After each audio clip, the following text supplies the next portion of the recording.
समस्ते गुणाधिके घटना बाबद बारंबार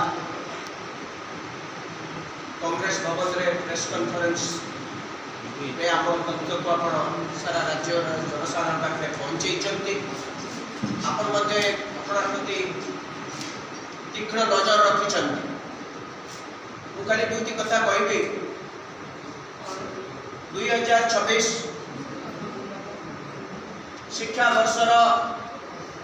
3 मास चलीगला ए शिक्षा वर्षर मात्र 9 मास अच्छी एवं शिक्षा वर्षर जो कैलेंडर प्रस्तुत होती मात्र 5 मास पाठ पढ़ा बाकी समय छुट्टी मुझे कही रखा चाहे आज जो मैंने मो सम्मुख में उपस्थित अच्छा आप आज समर्थ हो पारी कारण आप शिक्षित अच्छा गोटे राज्यर भविष्य को जब नष्ट करने चाहिए ताहले प्रथमे से राज्यर भविष्य पीढ़ी को आप मूर्ख कर दिंतु। डबल इंजिन सरकार आसिले ओडिशार द्रुत प्रगति हो बोली जो वृथा आश्वासना दि जाइतिला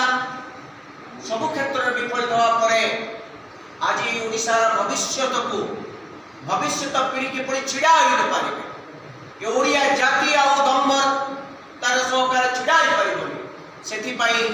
जो उद्यम करा जायछि ताहा अत्यंत अर्थमंत्री स्वीकार कले प्रथम रु अष्टम श्रेणी पर्यंत बही छापिबारे षड्यंत्र होइछि बोली षड्यंत्र कहिबार 15 दिन पर क्राइम ब्रांच को दायित्व दिया गला। क्राइम ब्रांच ए पर्यंत मात्र एससीआरटी डायरेक्टर मनोज पाड़ी को केवल गिरफ्त कला से जुडिशियल कस्टडी रे 10 दिन रु 12 दिन रहिले तापरे तांकर मध्य बेल हे सारला।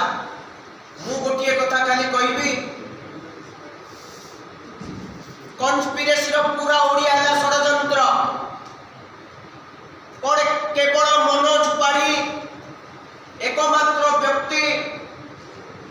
एससीआरटी रे तांको जोगु ए संपूर्ण षड्यंत्र हेतिला ना षड्यंत्र अन्य कई शामिल अछंती जदि जड़े व्यक्ति किछि करूची ताकू षड्यंत्र तो कहबा कथा न ताले मुख्यमंत्री आपण निजे